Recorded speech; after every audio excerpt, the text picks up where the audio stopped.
So if you're like me and you don't like to get your tire pumped at the gas station, because every time you go there, I swear to God, it's either not working, or if you try to plug it in, it doesn't really fully plug in and air is leaking, or you have to pay for it all the time. It's not the best experience, and you always have to keep your tire pumped up. So my tire is low.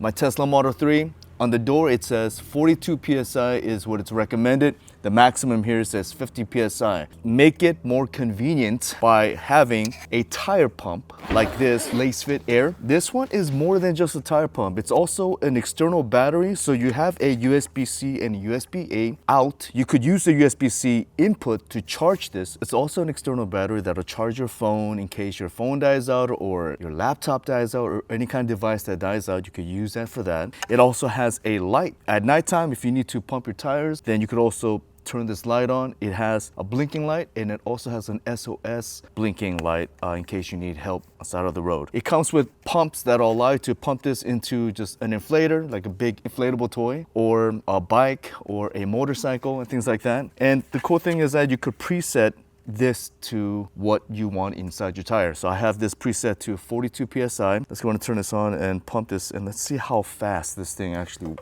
pumps. I have seen weak ones in the past that I've tested out that took forever to pump the tires, but I think this might actually be a really good one. You see how easy that is? Boom. Come on, I like that. It's got a little pinch. You don't have to screw it on. You pinch it in, you let it go, instant, and pop.